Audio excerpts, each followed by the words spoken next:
Hola, cariño. Bienvenido a mi mundo.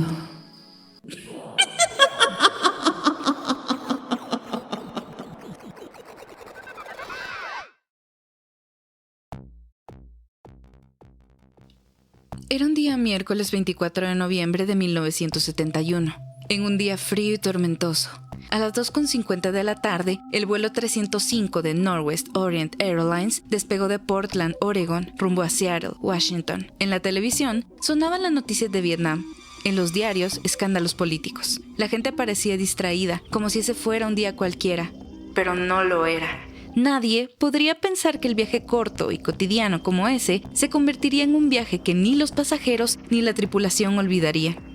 41 de las armas a bordo, inocentes de todo imprevisto, tenían sus ojos puestos en sus destinos. El 42 restante tenía un plan entre manos que estaba a punto de ejecutar. El robo perfecto que marcó la historia, incluso después de su súbita desaparición. Ese pasajero tenía un propósito claro. No viajaba por necesidad ni por placer. Viajaba para desaparecer. Según los registros del FBI y reportes de la época, el hombre que secuestró el vuelo 305 de Northwest Orient Airlines compró su boleto bajo el nombre de Dan Cooper. Detalle que más tarde sería clave en la investigación. Pues D.B. Cooper fue un error mediático. Un periodista malinterpretó el nombre y así quedó en la cultura para la posteridad. Un hombre tranquilo que parecía tener unos 40 años, vestido con un traje de negocios, corbata negra, camisa blanca y lentes oscuros. Se registró como Dan Cooper en el mostrador del aeropuerto de Portland. Pagó en efectivo, que para la época fueron unos $20, y ocupó el asiento 18C. En 1971, los controles de seguridad de los aeropuertos eran mínimos. No habían revisiones de identificación como hoy. Cuando alguien compraba un boleto, simplemente daba un nombre al personal de la aerolínea, y ese nombre se registraba sin verificar su identidad. Dan Cooper compró su boleto y subió al avión sin que confirmara si era su nombre real. Eso le permitió mantener su anonimato. El hombre sin nombre. Dentro del avión, pidió un bourbon con soda mientras esperaba el despegue. Abrió un periódico y esperó. Nada en él llamaba la atención. No se notaba nervioso, no hablaba mucho, no gesticulaba. Pero cada uno de sus movimientos estaba calculado al milímetro. Su plan era bastante simple, pero debía actuar con rapidez y efectividad. Debido a lo corto del trayecto, cada segundo era crucial. No había espacio para fallas o contratiempos, lo que te puede dar indicios claros de la frialdad y el cálculo preciso que este hombre debía manejar, acompañado de una rapidez mental y los conocimientos indispensables para el éxito de su cometido, cosa que demostró completamente, y más tarde te darás cuenta el porqué. Primera fase: Portland a Seattle. Después que la aeronave partió, Cooper le entregó una nota a la azafata Florence Schaffner. Al no reaccionar ella de inmediato, pues creyó en un primer momento que se trataba de otro intento de coqueteo, algo habitual en su trabajo. Guardó el papel en su bolso sin leerlo. Según los informes, el hombre se acercó a ella y le dijo: «Señorita, será mejor que mire esa nota. Tengo una bomba». Al desdoblar la nota, Florence leyó lo siguiente: «Tengo una bomba en mi maletín. La detonaré si es necesario. Quiero $200,000, 2 paracaídas delanteros y 2 traseros. Hagan que el avión esté listo para despegar cuando aterricemos en Seattle. No hagan nada estúpido». Cooper no levantó la voz, no mostró agresividad, pidió otro bourbon y dejó en claro que no deseaba herir a nadie, si lo obedecían. Imagínate ser una joven de 23 años, estar en tu trabajo como cualquier día y leer este tétrico mensaje. Lo más natural sería preguntarte: ¿es esto real? ¿Me están tomando el pelo?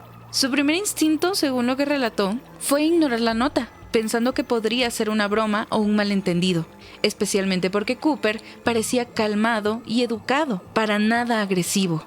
Pero bien dicen, hay 3 cosas que todo hombre sabio debe temer: la tormenta en el mar, las noches sin luna y la ira de un hombre amable.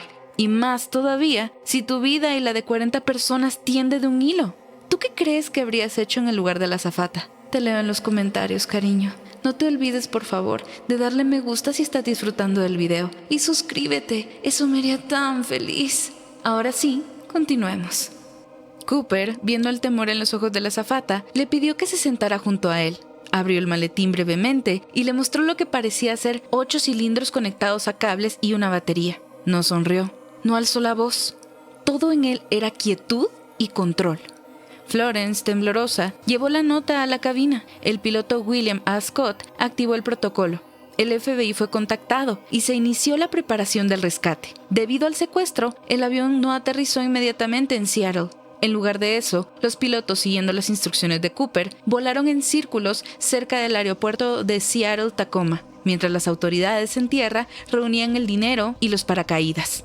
Este tiempo adicional en el aire, combinado con las negociaciones, extendió la duración del vuelo. El avión aterrizó en Seattle alrededor de las 5:30 p.m., lo que significa que estuvo en el aire o en maniobras relacionadas por cerca de 2 horas.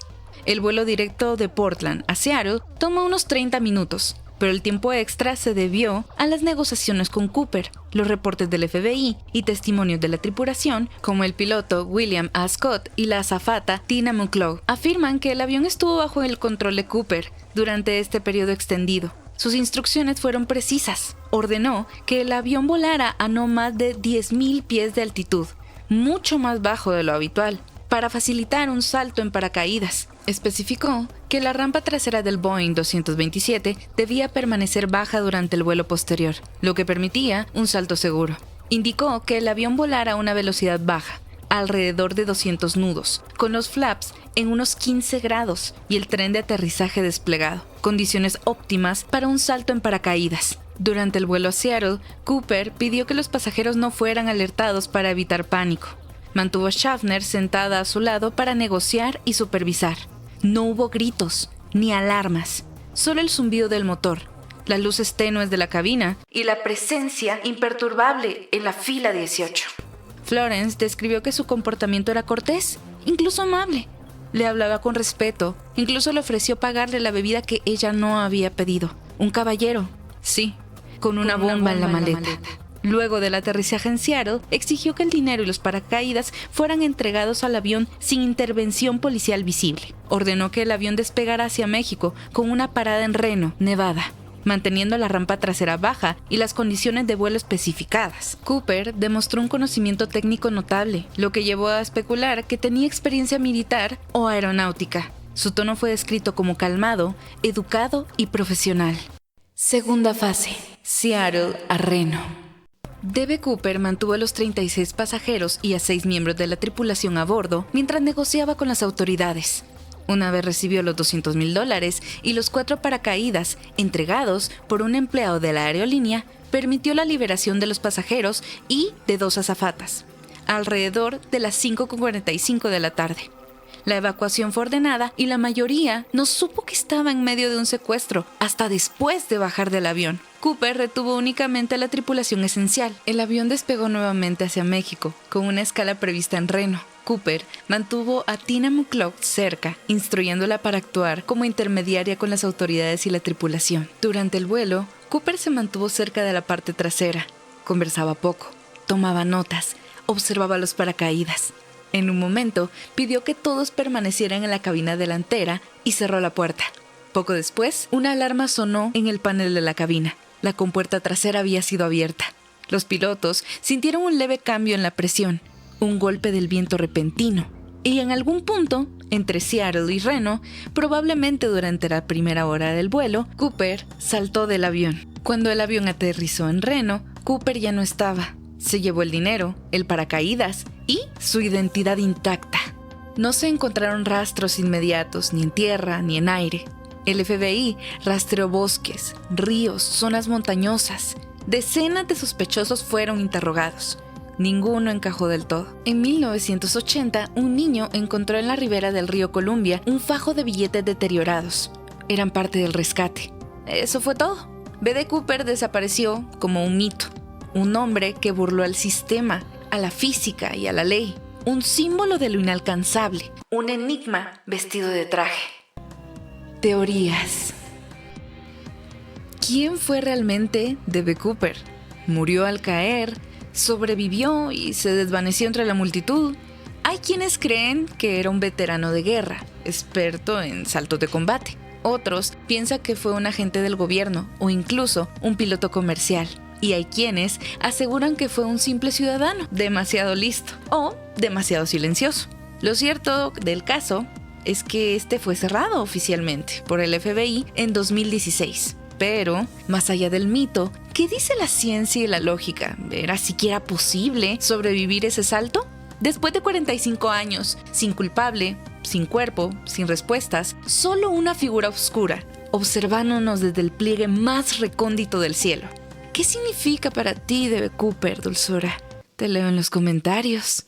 D.B. Cooper es un tipo que se presentó a sí mismo al estilo de James Bond, dijo el investigador Eric Ulis, cuya propia búsqueda para resolver el misterio de Cooper fue el tema de un documental de la cadena History Channel. Ulis ha investigado y escrito sobre el caso durante casi 14 años y organizó la CooperCon, una conferencia para otros entusiastas del misterio y de los secuestros aéreos. El ministerio de Cooper derivó en una de las investigaciones más largas y exhaustivas en la historia del FBI, que analizó a miles de sospechosos e innumerables pistas falsas, según el documental.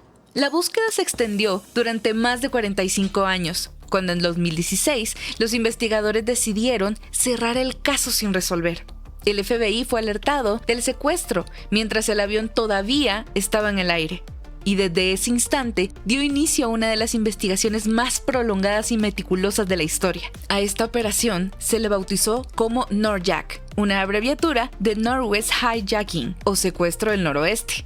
Durante años, los agentes siguieron pistas a lo largo y ancho del país, entrevistaron a centenares de personas y examinaron a fondo el avión en busca de cualquier evidencia que pudiera arrojar luz sobre el enigmático pasajero.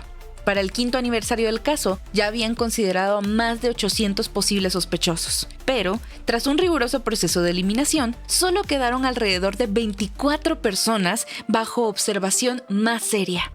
Entre las pruebas recolectadas, se encontraba una bolsa de lona que contenía uno de los paracaídas entregados a D.B. Cooper. Él había exigido 4 paracaídas en total, pero solo utilizó 2. Uno principal y uno de reserva, siendo este último un modelo destinado originalmente para entrenamiento, con costuras visibles. De los otros 2 que no utilizó, Cooper extrajo la cuerda de uno para cerrar el bolso que contenía el dinero del rescate. Uno de los nombres más sonados en la lista de sospechosos fue Richard Floyd McCoy, quien fue detenido tras protagonizar un secuestro casi idéntico al de Cooper, menos de 5 meses después. También había saltado en paracaídas para escapar. Sin embargo, a pesar de las similitudes entre ambos casos, McCoy fue finalmente descartado. Su complexión física no coincidía con las descripciones proporcionadas por las azafatas del vuelo 305, ni con otros detalles claves del expediente. Entre los sospechosos, el más convincente fue Robert Rackstraw, un veterano de Guardia Nacional, la Reserva y la Guerra de Vietnam. El FBI lo investigó, pero lo descartó como sospechoso en 1979 por varias razones, incluyendo que era más joven, 27 años en 1971, de lo descrito por la azafata, que D.B. Cooper era un hombre de unos 40 años aproximadamente. Sin embargo, el investigador Thomas J. Colbert y su equipo de 40 voluntarios, incluyendo exagentes del FBI, sostienen que Rackstraw era el candidato más fuerte, basándose en evidencias circunstanciales presentadas en su libro The Last Master Outlaw y el documental de History Channel D.B. Cooper, Case Closed. Rackstraw fue el veterano con experiencia militar confirmada. Sirvió en la Guardia Nacional, la Reserva y la Primera División de Caballería del Ejército en Vietnam en 1969, donde fue piloto de helicóptero y recibió 2 cruces de vuelo distinguidas y una estrella de plata por valor. Su entrenamiento en paracaidismo y explosivos coincide con las habilidades que D.B. Cooper demostró. El investigador Thomas Colbert alega que cartas enviadas a periódicos tras el secuestro contienen códigos descifrados por Rick Sherwood, exmiembro de la Agencia de Seguridad del Ejército, que señalan a Rackstraw como I've catch IMCEA, supuestamente sus iniciales, y una confesión implícita. Estas cartas, obtenidas vía la Ley de Libertad de Información, incluyen detalles no públicos del secuestro, lo que sugiere autenticidad. Rackstraw dio respuestas evasivas cuando se le preguntó si era Cooper. Su hermana, Linda Lee Loduca, reportó al FBI en 1978 que Rackstraw estaba amargado por su despido en el ejército en 1971 por falsificar registros académicos y mentir sobre su cargo, lo que podría ser un motivo para el secuestro. Las evidencias en contra, señaladas por el FBI, descartaron a Rackstraw en 1979, citando discrepancias con la descripción física, edad, apariencia y la falta de evidencia directa, huellas o ADN concluyente. La azafata Tina Mucklow, quien interactuó con Cooper, no reconoció a Rackstraw en las fotos de 1970. Geoffrey Gray, autor de Skyjack, el libro más autorizado sobre el caso, señala que Rackstraw nunca fue un sospechoso serio para el FBI y no aparece en su investigación. Las cartas con códigos son controvertidas. El FBI las consideró posibles fraudes en los 70, y no todos los expertos validan la decodificación de Sherwood. La afirmación de que Rackstraw es el más convincente es subjetiva, ya que otros sospechosos como Richard McCoy o Sheridan Peterson también tienen argumentos sólidos. Rackstraw era un sospechoso plausible debido a su perfil militar y criminal, pero la falta de evidencia directa y su descarte por el FBI debilitan la afirmación de que es el más convincente. El investigador Thomas Colbert y su equipo alegan que Rackstraw trabajó como piloto para Air America, una operación de la CIA en Laos tras el secuestro en 1971, y que su relación con la CIA explica por qué el FBI no lo persiguió agresivamente.